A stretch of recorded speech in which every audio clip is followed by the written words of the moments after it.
Okay, folks, time to start settling down. We're going to begin, and I want to welcome you to the meeting. Thanks for coming out. I was among the privileged ones who had electricity all day out at Springbrook Meadows. I'm not bragging or trying to, I just thought I'd make you aware. Now, if I was organized, you would have seen the agenda in the e-announcements this morning, and you could have known what to expect when you came tonight, but that not being the case, I'll give you an idea of what's coming up. We have two memorials. I'm going to share a summary from the last year's activity group reports. Our activity groups got a lot accomplished in last year, and the little snippets that we're going to share doesn't adequately cover that, but it'll give you a little bit of an exposure. We're going to take a kind of an overview of staff. We've looked at the organization of the SALT team, but the layer under that is in the staff directory on the hub. We'll take a bit of a glimpse at that. And Lora and Christina both have reports. Todd's not able to be here tonight, and so Christina will be covering everything that you need to know. And then Virginia is going to, isn't that right? High expectations. They'll find out soon enough. And Virginia will be sharing Do You Know? And then we're going to dismiss in time for you to get to bed before another tree falls over a power line.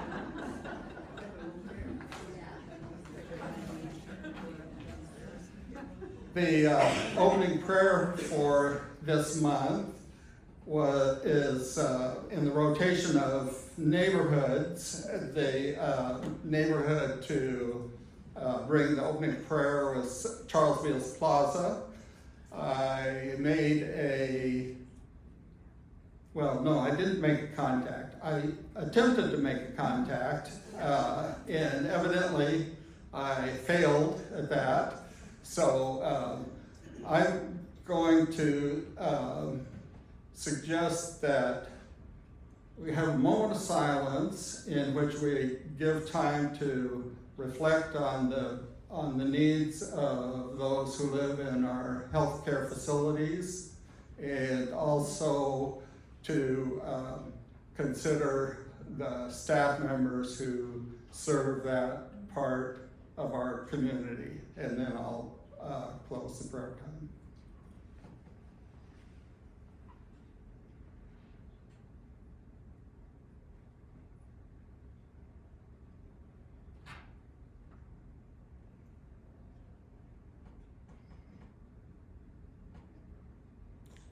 Gracious and loving God, we're thankful for those who have faithfully served our community and now due to health are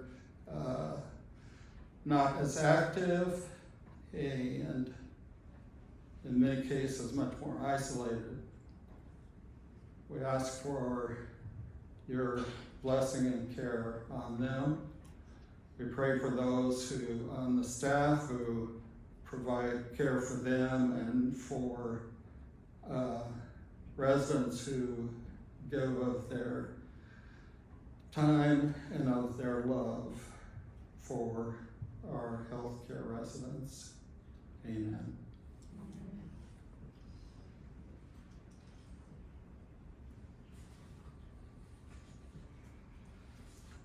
We have two memorials.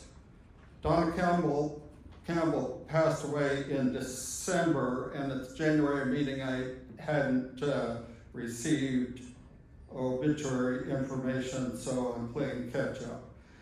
Donna Campbell was a sweet, kind lady with a sly sense of humor and a great smile. She was a great mother, wife, and grandmother. She loved quilt making, knitting, and doing puzzles.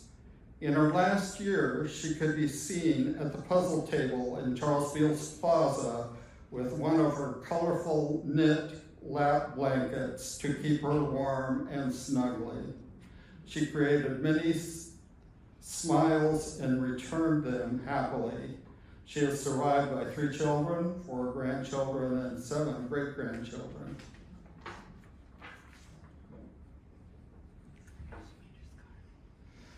Idella Gabler.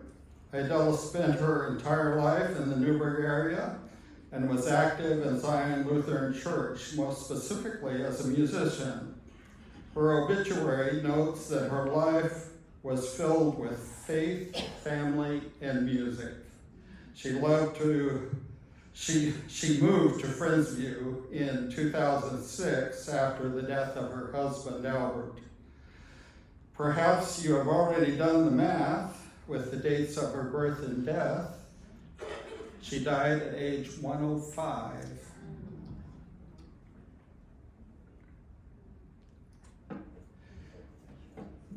This year we want to increase the visibility of our activity groups and of our staff departments. So starting next month and going through November, each month we're going to feature 3 or 4 of our resident activity groups. You can see those in those circles.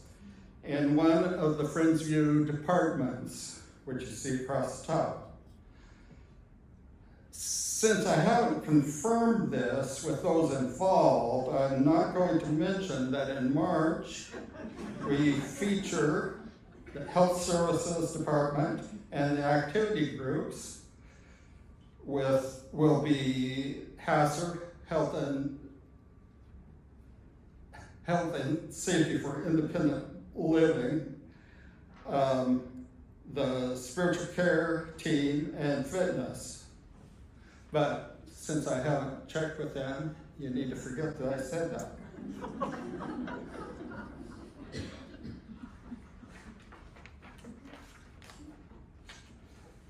This past year has been I think, a very productive year for our activity groups, and I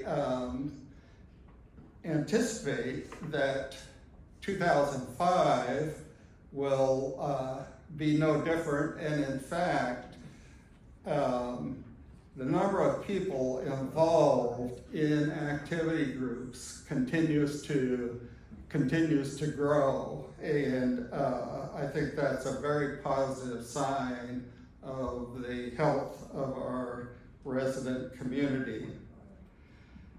I'm going to try to run through these quickly in alphabetical order, our various activity groups, and Virginia Wood, as vice chair, does the coordination of activity groups. She's taken the reports that each activity group has submitted for about their activities in 2004.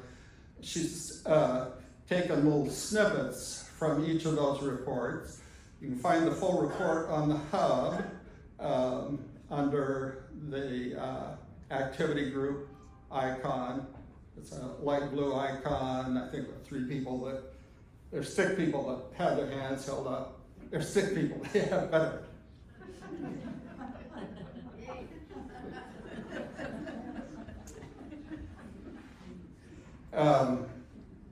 So anyway, there you can find the rosters of the activity groups, the mission and purpose, and the complete annual reports. So starting with Amateur Radio Club, they would move from being a behind-the-scenes community. In the case of a natural disaster, all of a sudden they would be on the front line of serving our community.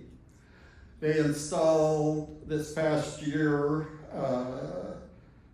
long-range antennas at Springbrook and at Sutton to be able to enhance the emergency communication system.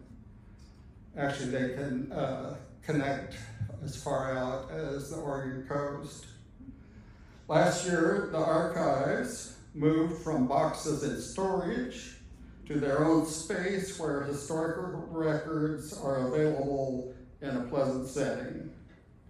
Art on the Walls enhances Friends View's facilities with its impressive collection, along with the display of works by residents and local artists. As a reorganized committee this past year, Christian Life Together provided worship and Bible study opportunities, and they are exploring additional opportunities to enhance Christian life here at Friendsview. The display cabinet designers team provides opportunity for residents to share their collections, and the listing of their displays last year is included in their report, which can be found on the Hub. Education Committee gave us 19 programs in 2024 with an average attendance of 48.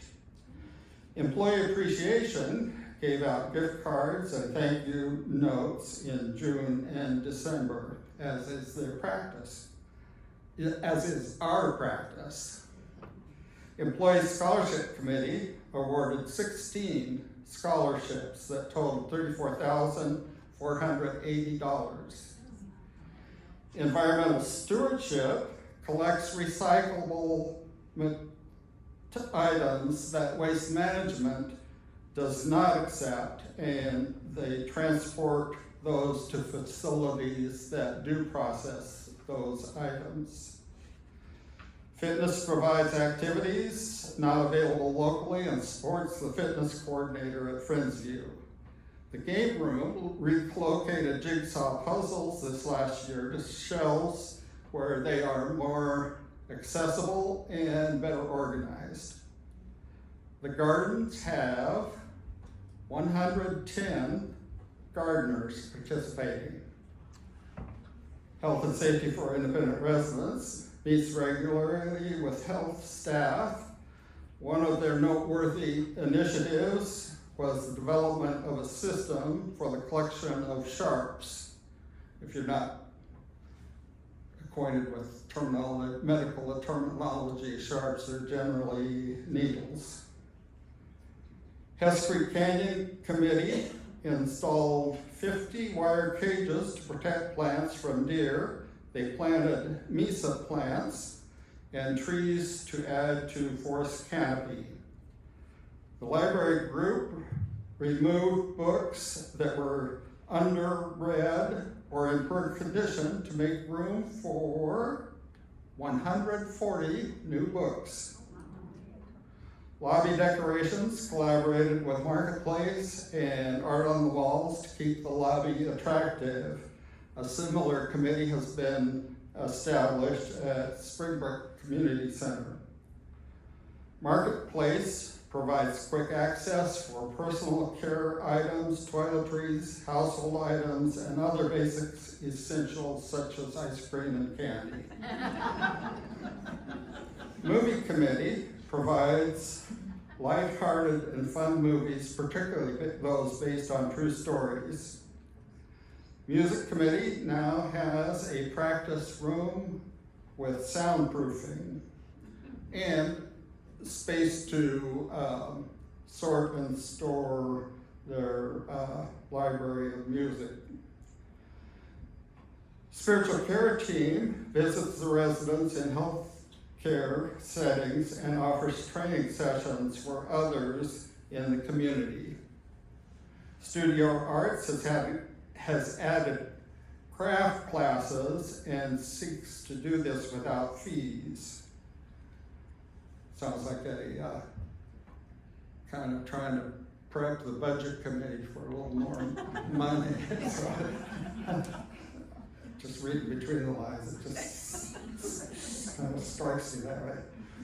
Technology and Communications had their open house in their new space this afternoon down at Canyon View Center, which provides space for the space and the equipment for computer classes.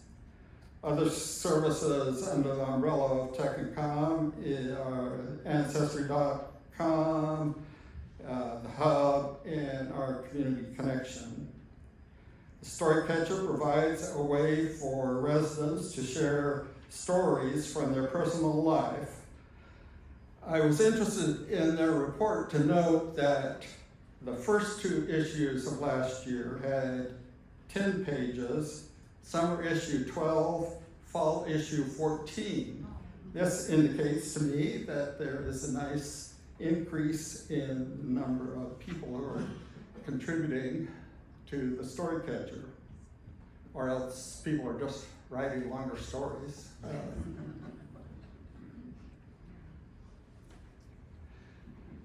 This we have shared before. You left out resale.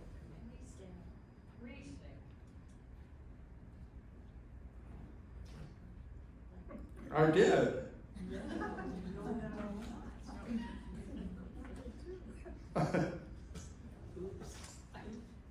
Don't know how that happened. Resale is the lifeblood of all the committees. This is embarrassing. Are the co-chairs here? Somebody's going to tell them, aren't they? Yeah. Okay, well, I have apologies to make.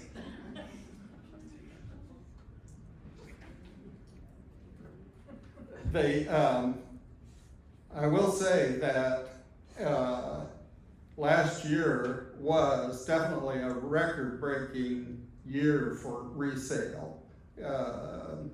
I don't have the numbers at hand, but they brought in considerably more than previous years, and that is thanks to the people who donated items for resale, and also thanks to the largest of all the committees, all the people who donate their time to make all that happen. Thank you, Cynthia, for calling me on that. This is the, wonder if there's another committee I overlooked.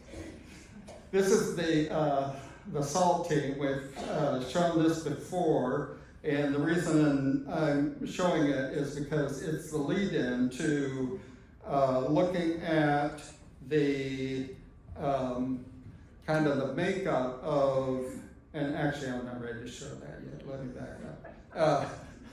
Lead into the makeup of the various departments of Friendsview and the staff in each of those departments.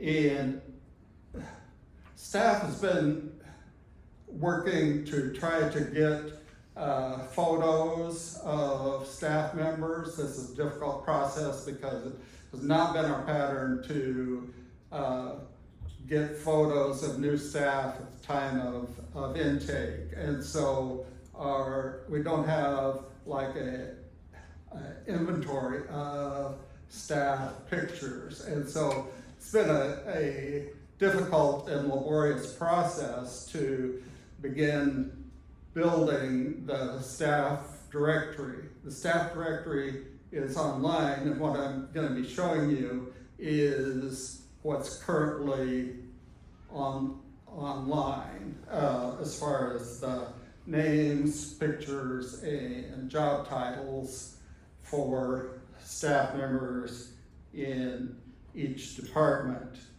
And in addition to these being on the hub, there is efforts being made to, and Community Life has their directory sheet as shown here on the left, and then a prototype of the one for dining services. So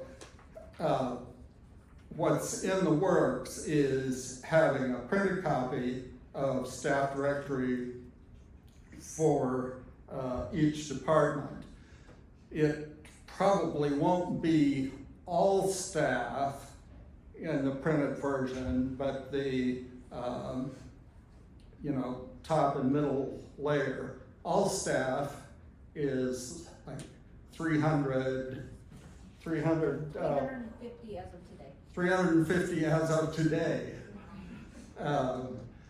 That is a lot of people, and as we have grown, we have needed to add staff, particularly in dining and health services, as there are, and facilities, as there are more people to serve. So let me move to, we'll start, these are listed alphabetically, departments alphabetically across. So we'll start with Community Life, and going across, Abel Williams, Fitness Coordinator, Janet Davis, Welcome Desk, Janet Herron, Resident Services, Julie Nitt, Life Enrichment Supervisor, Melissa Vega, Operations Supervisor, Nancy Navajas, Therapeutic Recreation Coordinator, Nate Macy, Event Enrichment and Setup Assistant, Shafraz Falel, Resident AT Aide, Sherry King, Therapeutic Activities and Volunteer Assistant, Talia Claiborne, Welcome Desk, Tracy Seeger, Communications Coordinator. Dining. Philip Burns, let me, just in case you have trouble matching the face and the name. Philip Burns, Dining Services Operational Manager. Mark Seeger, Dining Senior Catering Captain. Claire Holliday, Dining Services Coordinator. I'm not going to take the time to read all the names that don't have photos, but this gives kind of a bit of an overview for you of the people that you see around the campus. There's probably some that you have no idea what department they work in. Jumping to facility services, there's obviously a lot more people involved on a significant level here, but the two with pictures are Brandon Westbrook, Facilities Services Supervisor, and Jessica Thomas, Housekeeping Supervisor. Finance, Roger Watson, with Jenna Riddlehuber as Controller, and Melody Richardson, Accounting Clerk. Health Services has a lot of managers. The ones that have photos: Gabby Hernandez, Health Services Assistant Administrator; Lori Ocker, Health Services Administrative Assistant; Christy Wheatley, Social Services for Independent Living; Stephanie Hazard, Social Services Coordinator; and Elizabeth Todd, English Language Learning Advocate.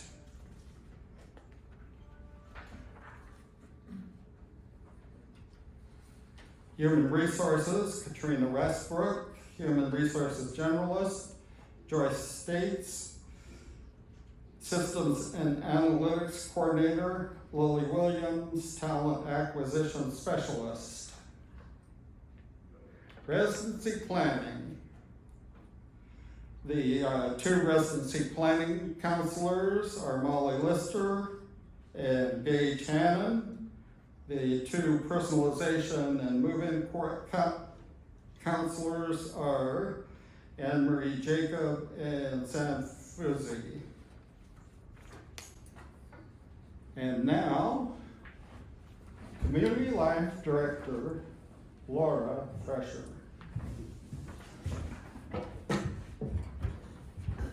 Not really sure how I'm supposed to follow that act. Dan was on a roll tonight. Yes. But I do have a question for you. Uh-oh. If you find yourself addicted to seaweed, which I know you're very healthy, so I'm sure you are, how should you react? If you're addicted to seaweed, how should you react? You should seek help. Seek help, seek help. Oh, thank you. Time to find that one. So, I just have a couple of updates tonight, but they are big, so I'm excited to share with you. The first one is the resident handbook. We've been working on some policy updates. So many of you have probably received copies of that. They've been distributed to the neighborhood chairs, and then they are now distributing them throughout the neighborhoods. And we've already received lots of good feedback, specifically on the pet policy and the parking policy and the guest policy and, which is what we welcome the feedback. Just to remind everybody, these are drafts. These are not finalized policies. What we're trying to do is pump these out to the neighborhoods so that you can give us your feedback, because we miss things, or maybe there's things that don't work anymore. So then we can take those back, have conversations about them, and see what is realistic and what does work well. The final decision lives with Todd, so he will look them over. But I want to just assure you that we do take the feedback and we will discuss it and look at what needs to change, if anything. And Residents Council will be a part of that process. For parking, if you haven't seen that one, there are some changes coming that we can't not do. You're aware that the gravel parking lot will be going away as of April 1st, and they'll start construction on that, which starts this little ball rolling of where is everyone going to park. So we've come up with a plan we feel like is good, but again, we welcome feedback. Our plan is to put in some parking spaces between the carports and the manor. There's a strip of grass right in between the building and the carports, and those will become parking spaces. And then we are also going to be giving every neighborhood decal stickers to put in your window on your car, and we'll start tracking who's parking where. You'll receive one reserved parking space per licensed driver. And then for second vehicles, if you have another licensed driver in your home, those will go into overflow parking, and we'll identify where those are. Third vehicles will need to be parked off campus. So anyways, there's a lot more to the parking policy. You're welcome to look at it, give us feedback, but that's the direction that we're going. And then staff will also have parking passes. We have heard wind and have seen that maybe George Fox students are parking on campus, or we have people parking here for longer periods of time. So we're trying to track what's happening so that we can open up more spaces and make sure we have visitor parking that's ample for people coming over from Springbrook and those who are visiting you. And then for the pet policy, there were some changes that were updated in the policy that were different than the original policy from some years ago. So we'll be in discussion about the weight of the animal, how many animals. I've received lots of good feedback, so just know that we will be having discussions about this, and nothing is finalized. You don't have to get rid of any of your pets. So please rest assured that we're not going to go door to door taking your pets away from you. I certainly would not do that. There is a new form How many of you just love forms? But I think this one is going to be a game changer for us. This is a concern and suggestion form, and it's not a work order. So if you have a facilities related request, that still follows the work order process. You would still submit that on the hub or at the welcome desk or resident services. So this is in addition to that. This is going to be something where if you are thinking about, you need to get a hold of somebody in administration and you really want them to know about this wonderful idea that you have, or maybe something has been going wrong for a long time, maybe you would like somebody to know about it, that's when this form would be used. So if you have a concern about something, we could call it a grievance as well, if you have a grievance about something. When you submit the form, it'll come to Melissa and I. We're going to filter them through and make sure they are assigned to the proper administrator. So we'll make sure that it goes to the right person, and then we have a 7-day loop to where we're giving us a little bit of time, but we should hear back very quickly with your concerns. So we've got a policy in place for what the process looks like, but we do want to hear from you, and this is new for us also, and staff have not been fully trained yet, so please give us a little bit of patience as we work out the kinks with this new system. But our hope long term is that it will make you feel like you have a voice, that we are hearing you and you're getting an answer back to the questions that you have. That has been one of the #1 comments I've heard from many of you. So we're hoping that this can alleviate some of that. You can find the form on the hub. It's already linked there. And it's the decal that you see there, the concern and suggestion with the light bulb. You'll find that at the very bottom of the icons right now. It will be moving up eventually. And then you'll also be able to find hard copies. The plan is to put them in all of the mail rooms at Pennington, Sutton, and Springbrook Meadows. And then we'll have them at resident services in the welcome desk for those of you who are in this building, or if you're coming through, you can pick one up. So if you have any questions about it, fill out the form. No, I'm just kidding. Stop by the welcome desk or ask somebody and we'll help you out. But we're excited that we're launching this. It is linked online. The hard copies are still coming with the snow last week and no power this morning. Admittedly, I'm a little delayed, so you'll be seeing those really, really soon this week. I'm hoping to have them out tomorrow, if not by the end of the week. So, thanks.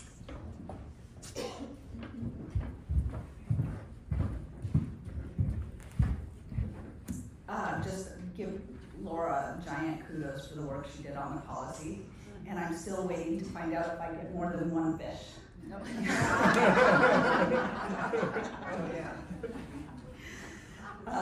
The policies honestly are you think policy and you think very, it's pretty simple, you just write out the rules. But there are so many variables in this community in general, and she has gathered all of these disparate policies and really helped staff to review them, pushed staff to review very gently and graciously, so I appreciate you, Laura. So I'm doing Todd's update and my update tonight, but I shouldn't take too terribly long. I'm trying to look at the time, my notes are on. Let's see, we're good. Laura talked a little bit about parking. The middle lot there in April is when we've got to close it, that little gravel lot. So we'll be, as she said, working on some spaces. We're also going to have some space back here where the roofing supplies are. This spring we will be doing the roof. If any of you have noticed the dripping, we are Oregonians and sometimes we like to be, feeling that rain, but not as it trickles through the ceiling, So we'll get some spots here. She talked about the other spots, and then we'll be closing that lot and making it grass and beautiful again. That should be all in place. Not all of it, but we'll be working through it in this spring, March, April. We've got to close this lot by April 1. So, talk to you about the roof. Also, we are working on a ramp at Charles Beals Plaza. Some of you have gotten the update on memory care that we applied for the expansion of memory care over in Charlesville Plaza first floor. And our plan was accepted by the city, the Department of Human Services, and then rejected by Oregon Health Authority because there are 2 steps at the back door. So they said we need to build a ramp. There's not enough space in that stairwell to meet ADA compliance for a ramp. So that means we've got to move the doorway back. Well, the doorway is connected to 4 stories. So there's some work being done. We put in our permit with the city. We've not gotten the approval back from them yet. We've got the approval back from both departments of the state that they accept our plan as it's defined with the architects and all of those things that I don't know anything about. We're ready to go. We've got all the hardware ordered for the fencing. We're ready to go as soon as we get the approval from the city of New Bern. So we expect a 2 to 3 month delay there, as obviously we didn't open it in February. Let's see what we got. The SALT visits, the SALT team is very excited about going out to the neighborhoods and meeting with you all. They were a little bit surprised by the draft schedule when some of them saw their names in the draft spots. Say, I'm on vacation, I can't do that day, I've got jury duty, I don't know, whatever their thing is. But they're very excited and hoping to arrange those schedules that fit with their time frames as well as yours. But we're really hopeful this will address some of the communication concerns as well as the new form. So we're very excited about being able to dialogue. Let's see, memory care updates. What have we been doing in operations? We've updated the annual training plan. This will save us about $75,000 a year in staff time in training. So it's a big, it's a big win for us. For staff sitting there at a computer doing their annual training, they get bored with it. We'd rather them be out on the floor doing whatever work that they want to do. You know, they come here to work, not sit here and do training that really isn't applicable to their job. So we streamlined, got in with the state required training platform, and so we're moving forward on that. Started that in January. We did get all of our staff emails created, so we're very excited about that. That's improving communications, and I'm already seeing some amazing things in communications with the team, taking on just immediate communications where previously they wouldn't have had that. They'd have to run down the hall and talk to somebody and then go back to their desk. So instant messaging through Microsoft Teams chat has really made a world of difference for them. We're continuing with training that we started in January for all staff, and I know this is really applicable to you all on the day-to-day, but know that we're trying to use your dollars in a better way so that we can better serve you. That's what it really comes down to. So we're seeing efficiencies with lists and forms and all kinds of cool stuff with automation. There's staff, we get free training with Microsoft, and so we're getting them free training so that they can start building automation like these forms. Nate has done some really cool stuff with the event request form that's doing automation that's going to make his job a lot easier, as well as dining services has just gone gangbusters. So I'm excited for that. And finally, staffing update. You all know that we've had the fire and life safety coordinator position that was the old bond position. We got that posted. We've had 2 applicants so far. One of them we rejected, just didn't have the minimum qualifications. The other one we're screening right now. So we're excited to see what we can get. And you all will be getting an email later tonight or tomorrow about some changes. Nisi Segura and Anthony Gorsick are no longer with the organization. Nisi, HR director, and Anthony is our risk manager. We wish them all the best, wish them well. And so you'll hear some things, see some things, and we know change is hard we're here to support you if you've got questions or concerns. If anything that you would normally take to Nisi or B'nai, bring it to Todd or I. We're here to support you and make sure that all of the risk management and HR needs are addressed. For the immediate future on HR, we're working with an HR consultant. We've got a couple of bids that we're hoping to get back to provide an assessment as well as some immediate support for the team so that they not just feel supported, but get proper human resources supports. So I know that's a bit of a blow for some people to hear, and the team is processing. This is all new today, so the team is processing, and so we're just asked for people to be a little patient with them as they're dealing with a pretty big change. So that's all I've got.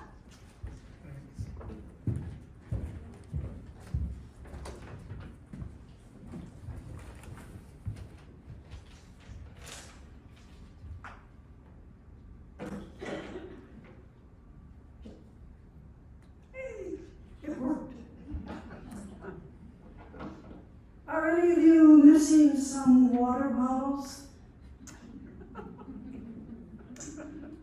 Did you know that the marketplace has a shelf for missed items that are left in the marketplace? And there are 2 water bottles on that shelf and something else. Do you know where all the other lost and founds are here at Friendsview? There is one at the welcome desk. It's around the corner, so you have to ask the person at the desk to either let you go and look or tell them what you lost. Maybe you don't want to do that. There's also one over at Charles Beals Plaza, but again, you need to talk to Lori. But it's just around the corner, and she can find it for you. And there's also a box, I understand, over in the community center at Springbrook. Those are the ones I know about. I did contact pretty much all of the different staff department heads who you just heard about, and all of the activity chairs to find out if things had gone missing. I was really quite surprised because very few of them responded. And I'm assuming that's because they really haven't lost anything. Although at a committee meeting today, I began to wonder. But Patty Finley, in her annual report, indicated that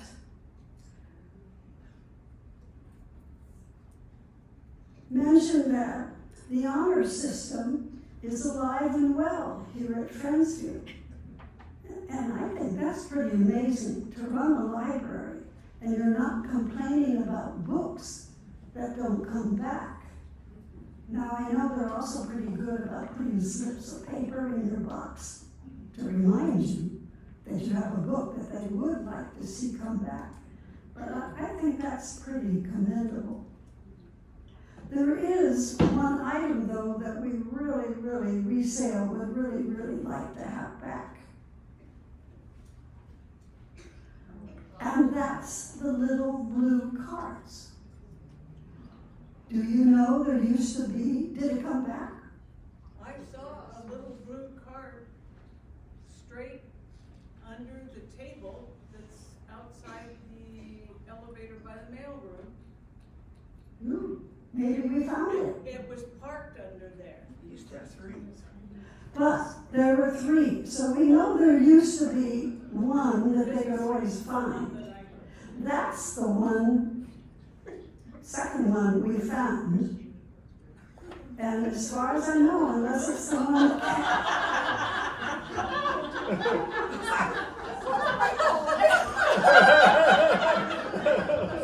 I believe it is in the hallway by resale now.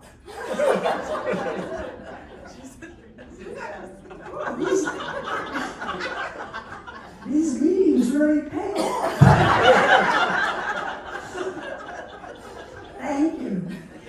So it looks like we now have 3 blue little carts. However, you'll notice they're not in the best shape. But Resale and I are talking because we've been given permission, maybe we can replace a few of those. Do you remember the little green boxes from dining services? Well, again, pat yourselves on the back. They've been coming back. Not in the volume that perhaps they would like, but thank you for noticing where they've been sorted in those nooks and crannies in your apartments. However, some of them are not like that. I hope they're not as bad as the little blue cart. Are not in the best shape. And the feeling from the staff was that perhaps many of you take them home and put them right into the microwave, and they think that's what's wearing them down. So if you're able, take time to put those leftovers onto a plate and put the plate in the microwave. But again, as Patty Finley has said, however, I gotta read it. The honor system is alive and good and well here at Friendsview. So thank you.